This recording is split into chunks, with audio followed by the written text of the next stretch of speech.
Bwana, ngome inaanza na huyu mrembo anaitwa Nada. Alikuwa kwenye mishemishe zake, kwa bahati mbaya gari yake ikamharibikia aisee. Kampigia fundi wake anafoka kwelikweli. Yaani gari yangu nimeitoa gereji kwako jana tu, leo hii inaniharibikia. Fundi aliomba misamaha mingi kwelikweli. Akatumiwa address, akaambiwa fika hapa Raku itengeneze hii gari. Fundi akasema sawa. Upande wa pili tunaonyeshwa mshikaji anaitwa Tari, anaishi na dadake anaitwa Abi. Tari anamwambia dada yake kwamba kuna dharura imetokea, kuna mteja ameniita nikamchukue. Abi akasema lakini kaka, usilisema leo unapumzika. Tari akasema ndio maana nikasema ni dharura. Basi akawa ameondoka pale. Baadaye tunaonyeshwa mafundi wa Nada tayari wameshafika kutengeneza gari, lakini pia Tari alikuwa amemfuata Nada, kwa hivyo akamchukua akaondoka pale. Wakiwa kwenye gari, Nada uko serious kweli. Tari akamsemesha Nada kwamba unaonekana uko out of mood vipi? Nada kimya. Tari ikabidi avunge tu. Mchizi akawa anajisemea kimoyomoyo kwamba mwanamke anaonekana expensive sana. Amevaa saa Rolex, cheni ya gharama.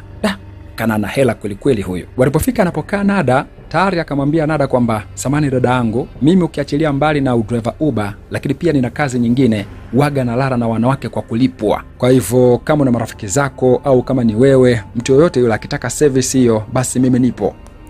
Nada akasema unasemaje? Jamaa akasema usijifanye bwana hujanielewa. Mwanamke kama wewe sidhani kama utakuwa huifahamu hiyo biashara. Nada akamuita mlinzi kutoka ni mabakabaka. Jamaa kashtuka ise. Tayari kaingia mtumbwi wa vibwengo bila ya kujua. Tari akaomba misamaha mingi sana pale, lakini haikusaidia. Nada akatoa amri kuwa Tari akamatwa aingizwe ndani kwenye ile jumba la kifahari anapoishi Nada. Baadaye hapa ni nyumbani kwao Nada. Anaishi na babake mzazi anaitwa Makinde, ni kiongozi huko polisi. Sasa anamfokea mwanae kuwa leo kachelewa kwenye kikao cha muhimu sana, lakini Nada akawa anatoa excuse kwamba gari yake iliharibika. Sasa babake anamwambia kuwa huku hatunaga sorry, hatunaga msamaha huku. Siku nyingine kijirudia tabia kama hii, sitakuchekea tena. Mshua mkorofi kweli. Kwa ameondoka pale. Baadaye tunaoneshwa huku Tari yuko kwenye sera pale nyumbani kwao Nada. Jamaa analalamika kweli. Naombeni jamani mnitoe huku, mimi naumwa jamani, hali yangu sio nzuri. Lakini sasa nani anamsikia? Yuko pala aisee. Huku Abi dadake Tari anapiga simu ya kakake kweli, lakini simu haipokelewi aisee. Sasa kakake sio kawaida kuchelewa mpaka muda huu hajarudi nyumbani. Abi akachanganyikiwa balaa. Kitu gani kimemkuta kakaangu aisee? Nada ni wakati wa kulala. Simu ya Tari uko nao yeye. Sasa ikawa inaita kweli, akaona inamkera, akaichukua akaizima. Kisha akalala pale. Kesho yake Abi ana rafiki yake anaitwa Sandra, akawa amekuja hapa. Kamuelezea kila kitu kuhusu Tari. Sasa Sandra akamwambia kwamba hebu jaribu kuipiga tena hiyo namba. Kupiga ikaita bwana. Nada alikuwa akijiandaa kwenda kazini. Kaona simu ya Tari inaita, akapokea. Kamwambia kwamba mtu wenu yuko mzima salama salimini, lakini yuko anatumikia adhabu ya kumdisrespect afisa wa polisi. Kisha akakata simu. Hakutaka hata maswali mengi. Abi na Sandra akachanganyikiwa kweli. Sasa mbona hata hajatuambia uko kituo gani jamani? Sandra bwana akamtuliza pale Abi kwamba awe na amani, kwa sababu tayari wameshajihakikishia kuwa jamani mzima. Kesho yake Mshua akiwa hapa, Sakawa ameiona gari ya Tari. Akamuita msaidizi wake akauliza, hiyo gari ni ya nani hapo? Msaidizi akasema huyo mtu alikamatwa jana na Nada, kwa hivyo yuko kule selo. Mshua akasema sitaki kuiona hapo, huyo mtu apelekwe polisi. Msaidizi akasema sawa mkuu. Huku selo Tari yuko hoi tangu jana hajala. Alafu jamaa alikuwa anadai kiafya hayuko sawa. Yuko pale chini anagugumia tu. Naombeni mnisamee, sikuwa najua. Naombeni mnisamee. Yuko hoi vibaya. Baadaye Mshua akamuita Nada, akamuuliza kuwa huyo mtu aliyemfunga huko selo alikosea nini? Nada akasema alinivunjia heshima. Mshua akasema kama usingelipanda kwenye gari yake angekuvunjia heshima. Usijifanye kuwa bora sana kuliko mama yako. Sasa hapa kuna story kuhusu mamake Nada, tutaijua mbele. Baada ya Mshua kumwambia hivyo Nada kuwa usijione bora kuliko mama yako, Nada alichukia kweli ile kauli na akawa ameondoka pale. Nada alipofika chumbani kwake akakuta simu ya Tari inaita. Dadake anahangaika kweli kumtafuta. Nada akapokea akasema tukutane kituo cha polisi. Kisha akakata simu, akawatumia address pale. Walipofika kituo cha polisi, Nada naye akaingia, wakamueleza kwamba bwana sisi ni ndugu zake Tari. Nada akatoa amri Tari atolewe.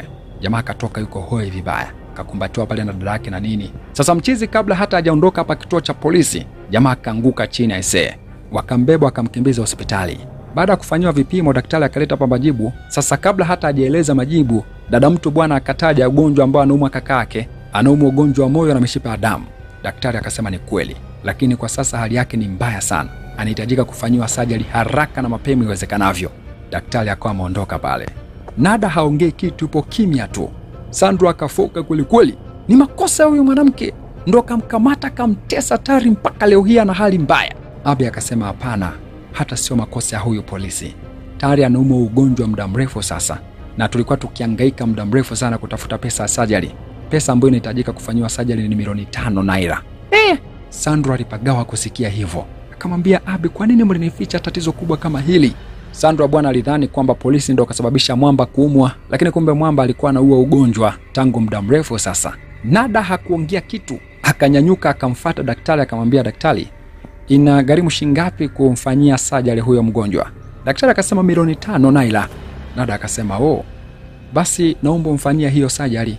Daktari alishangaa kweli. Akasema, nilidhani labda umemsaidia tu kufika hapo hospitali. Nada akasema, lakini siwezi kumwacha mtu afe kama nina uwezo wa kumsaidia. Nada akamwambia daktari kwamba naomba hii issue isimfikie baba yangu, iwe ni kati yangu na wewe tu. Daktari akasema hakuna shida. Baadaye Abi akiwa hapo hospitali akafatwa akaambiwa, njoo tie sign kakako afanywe operation. Abi alishangaa kweli. Akasema, lakini sisi hatujalipia hela operation. Nesa akasema hakuna shida, njoo sign. Basi bwana Abi akaenda kusign. Kesho yake Sandra akaja hapo hospitali akamwambia Abi, twende tukalipia chapuchapu kakako afanywe operation. Abi akasema, Sandra, hata usijali, kaka tayari kashafanywa operation. Sandra alishangaa. Akasema, kivipi? Abi akasema, ni yule polisi kalipia kila kitu. Sandra alishtuka. Ile taarifa ikawa ni mbaya sana kwa Sandra, kwa sababu kaenda kupambana huko akapata pesa aje amlipie Tari afanywe operation, polisi kalipia. Daktari akaleta majibu kwamba surgery imeenda vizuri na jamaa yuko safi kabisa. Walifurahi kweli pale. Abi akaamua kwenda kwa Nada kwa sababu kamsubiri kule hospitali, lakini Nada hajatokea. Sasa akaona option pekee ya kuonana na Nada ili amshukuru ni kwenda kwao. Alipofika Abi akamkuta babake Nada hapa. Babake Nada akamwambia, nikusaidie nini binti mdogo? Abi akasema, namtafuta Nada, nataka nimshukuru kwa msaada aliotupatia. Mshua akasema, msaada gani? Abi akasema, amemlipia kaka yangu pesa kufanyiwa surgery. Mshua akasema, kiasi gani? Abi akasema, milioni 5 naira. Mshua akasema, basi ondoka. Abi akasema, na akaambiwa nimesema ondoka. Abi akawa ameondoka pale. Mshua akaingia ndani, akaenda chumbani kwa Nada. Kafika akamwambia, naona damu ya mama yako inazunguka kwenye mishipa yako. Nada akasema, nimefanyaje baba? Akasema, yani unatumia milioni 5 naira kumtibu mtu mpumbavu asokuwa na mbele wala nyuma. Nada akasema, baba, alikuwa anakufa yule, niliokuwa maisha yake. Akasema, wewe mpumbavu nini? Unawezaje kutumia kiasi kikubwa hivyo cha pesa kwa mtu ambaye ulisema alikudhalilisha na kukuvunjia heshima? Kumbe wewe ni mpumbavu, huna akili, bogas. Shua kafoka kweli pale na matusi juu, kisha kondoka mle chumbani. Nada akabaki pale kaishiwa power ise. Tari baada ya kutoka hospitali naye akaja hapa kwao Nada kumshukuru Nada. Sasa msaidizi wake Nada akawa amekuja hapa. Tari akamuomba sana kuwa amkutanishe na Nada. Msaidizi bwana akakubali, akamchukua Mchiza akampeleka kwa Nada ndani. Wamefika, Nada akamlaumu kweli msaidizi wake. Unawezaje kumleta mtu humu ndani ise? Vipi baba akimkuta? Ghafla nje wanasikia Mshua kafika ise. Nada akamkimbiza jamaa chumbani kwake. Akamwambia ingia bafuni. Jamaa akaingia bafuni. Nada akafunga mlango wa bafu. Mshua akaingia ndani akaelekea chumbani kwake. Tayari akapigiwa simu na dadake Abi. Tayari akamwambia dadake kuwa usiwe na wasiwasi, niko salama kabisa, niko nimejificha chumbani kwa Nada. Nimekutwa na babake humo ndani. Baadaye Nada akamfungulia Mchizi. Mchizi akataka kuondoka pale. Nada akamuuliza, unaenda wapi? Unadhani unaweza kuondoka kirahisi hivyo kwenye hili jumba? Nada akasema, utalala humu leo, utaondoka kesho asubuhi. Mchizi akalalamika kweli. Lakini ndio hivyo, hakuna ujanja wa kuondoka. Nada akasema ataondoka asubuhi na sehemu ya kulala akaelekezwa ni kwenye yako kakochi. Mchiza akaomba mto na shuka vyote, Nada akakataa kumpatia. Mchiza akalalamika kweli. Nada akampiga marufuku. Hakuna kunong'ona wala kulaumu, ni kukaa kimya na kulala. Usiku Nada akaamka, akamuonea huruma mshikaji, akaenda kumchukulia mto na shuka, akamrushia. Hakuna kupewa. Mshikaji akasema asante. Asubuhi kumekucha, Nada yuko hapa anajiandaa enda kazini. Mshikaji akasema, sasa mimi naweza kuondoka? Nada akasema, hapana, baba yangu hajaondoka na inavyoonekana hana ratiba ya kutoka leo humu ndani. Mshikaji akasema sasa tutafanyaje? Ina maana tena leo nalala tena humu ndani? Nada akasema hakuna namna. Mshikaji akasema basi sawa, lakini nilikuwa nataka dawa zangu kwa sababu nina dozi ambayo nilikuwa naitumia. Nada akasema what? Unanituma mimi? Akasema hapana, ila nilikuwa nakuomba tu kwa sababu nina dozi naitumia, naomba unisaidie. Nada akasema niandikie hapa address na namba ya simu ya huyo dadako. Mshikaji akaandika pale. Baadaye Nada akaenda anapoishi Tari. Dadake Tari Abi akampatia dawa Nada. Sasa wakamuuliza vipi kuhusu Tari? Nada kujibu chochote, akaondoka pale. Nada gaidi kweli kweli. Aliporudi nyumbani akaingia chumbani kwake, akampatia mshikaji dawa zake, akaingia bafuni, akakuta bafu chafu kinyama. Nada alifoka. Nani kakupa ruhusa utumie bafu yangu? Akamwambia ingia bafuni sasa hivi. Jamaa akaingia bafuni. Nada akamfungia bafuni, akamwambia kutoka humo ni mpaka hiyo bafu iwe safi. Mshikaji mbona cha moto atakiona. Baadaye babake Nada alikuwa hapa anaongea na simu. Sasa akawa anapewa taarifa kwamba kuna kazi ambayo inatakiwa kufanyika, lakini ile kazi Nada alikuwa anatakiwa kuwepo. Sasa Mshua anafoka kweli kweli. Mwambia Nada ni wa kumtegemea kwenye kazi. Nada ana msaada gani Nada? Mshua akamshusha vyeo kweli kweli Nada. Sasa Nada bwana akasikia mazungumzo yote ya babake. Nada aliumia vibaya. Akarudi chumbani kwake, Nada analia kinyama. Mshikaji alishangaa kumuona Nada analia. Kamwambia unalia? Nada akasema muda mwingine naweza kuonekana weak, yani dhaifu, kwa sababu mimi ni binadamu. Mshikaji akasema hapana, wewe sio dhaifu. Katika maisha yangu yote sijawahi kuona mwanamke kama wewe. Mshikaji akamsogelea Nada, akakaa pale kitandani kwa Nada, akamwambia wewe ni mwanamke smart, shupavu na imara sana. Nada akasema baba yangu haamini kama kuna kitu kizuri naweza nikakifanya mimi katika hii dunia. Nada akasema mama yangu alifariki nikiwa na miaka 14 tu. Mama yangu alikuwa ni askari pia na cheo chake kilikuwa ni kama changu. Nilipokuwa mdogo nilitamani sana siku moja nije kuwa kama mama yangu, yani askari, na nipate cheo kama chake, na Mungu amenijalia nimepata. Lakini baba yangu hakunisapoti hata chembe katika kufika hapa nilipofika. Mama yangu enzi za uhai wake, watu waliokuwa na wivu na baba yangu walipitia kwa mama yangu, wakampakazia baba yangu madeni mazito, kitu ambacho kikamfanya baba akamchukia sana mama. Sasa kutokana na stressi, mama pressure ikapanda, akafariki dunia. Sasa baba kutokana na kwamba alimchukia sana mama, ile chuki akaihamishia na kwangu pia. Baba ananichukia sana, baba hanipendi, ananiona mimi ni dhaifu kama mama yangu. Tari akamwambia hapana, wewe sio dhaifu, wewe ni mwanamke mmoja shupavu sana. Kumekucha asubuhi, Mshua akaondoka. Nada akahakikisha Mshua akaenda, basi akamtoa mchizi mle ndani. Nada amerudi chumbani, akakuta simu na saa ya Tari kaziache humo ndani. Changanyikiwa kweli kweli, jamaa vipi huyo? Tari na anafika nyumbani anahema kweli kweli, anamkuta dada yake pale. Sasa jamaa kajisachi, anajikuta hana simu na saa, kaziacha kwa Nada. Mshikaji lakini akasema hakuna shida, ataniletea. Abi akashangaa kweli kweli, atakuletea? Simple kama hivyo? Jamaa akasema ya ataniletea, hakuna shida kabisa.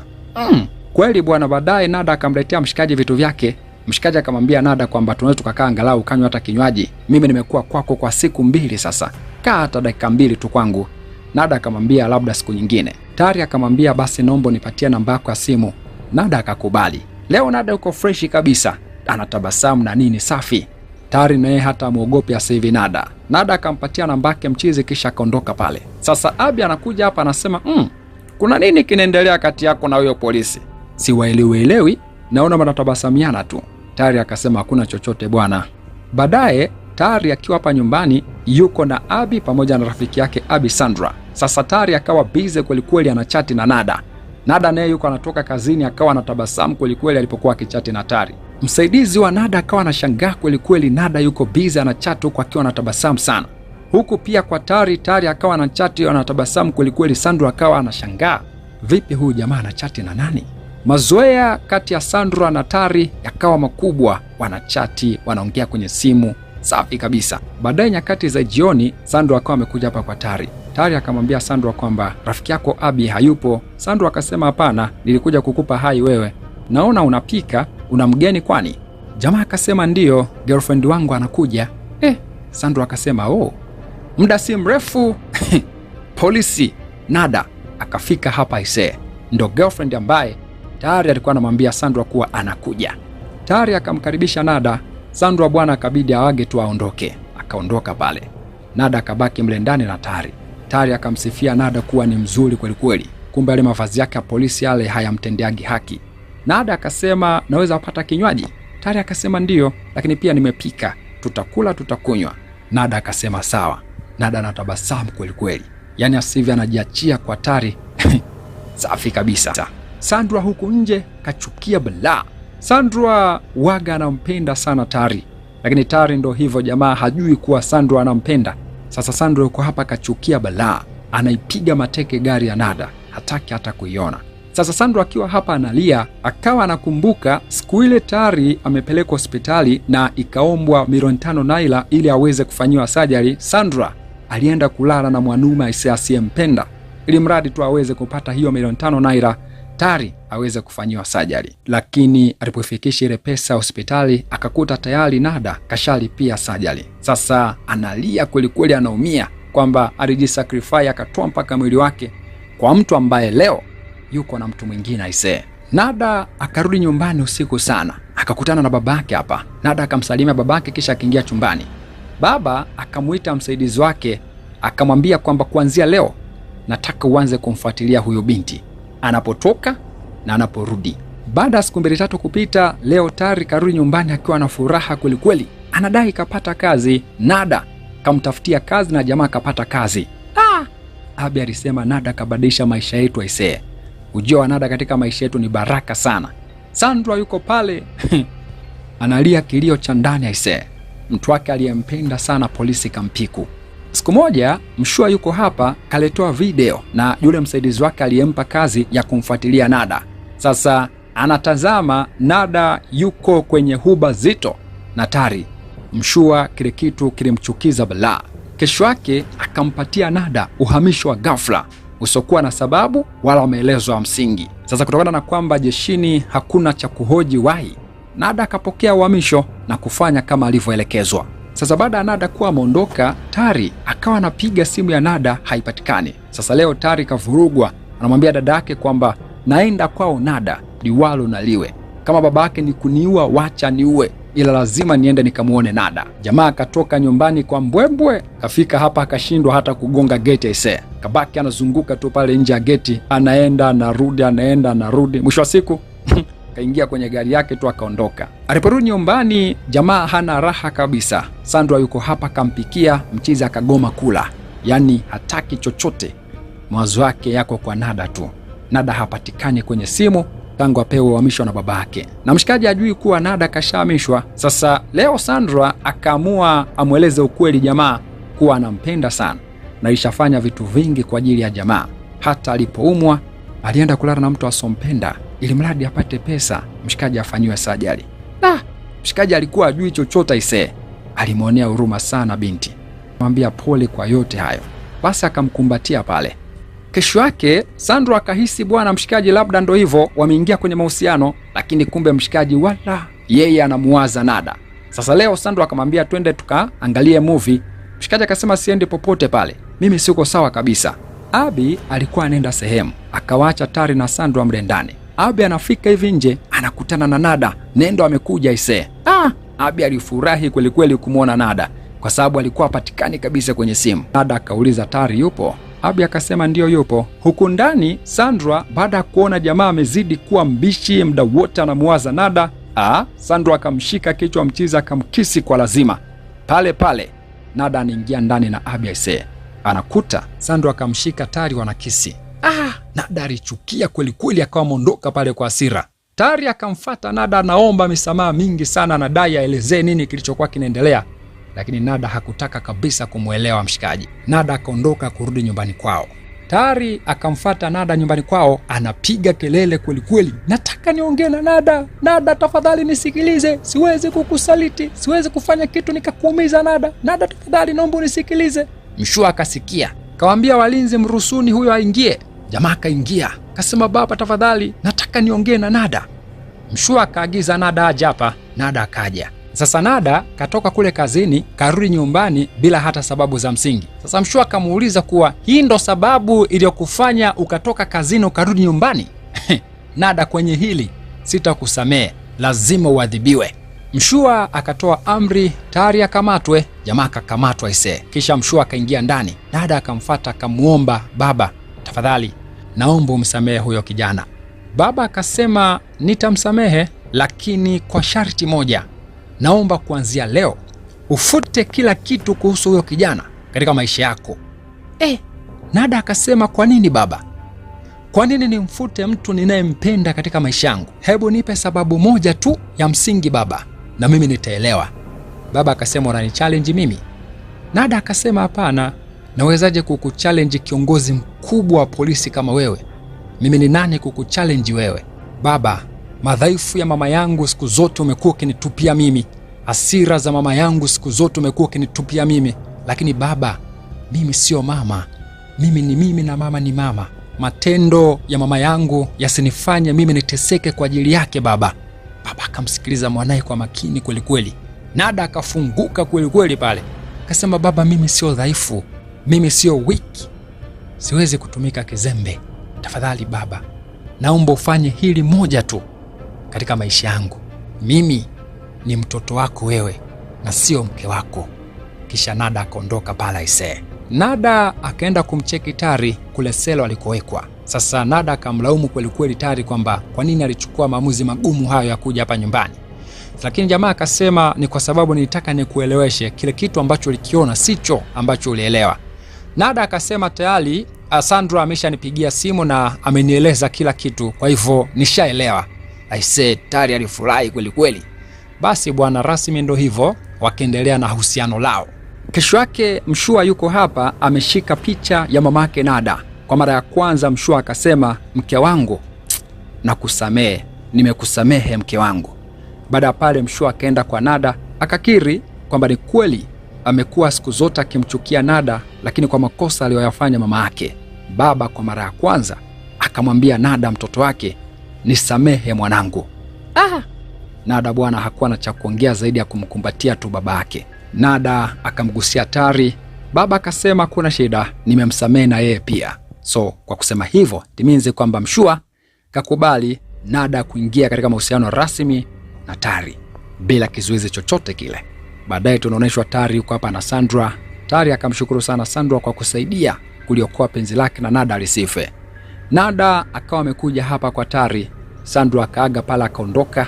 Nada bwana na Tari rasmi wakaingia katika mahusiano ya kimapenzi, na ndo hivyo Mshua hatazingua tena. Na hapo tutakuwa mwisho wa hii ngoma yetu ambayo inaitwa Light Hearts.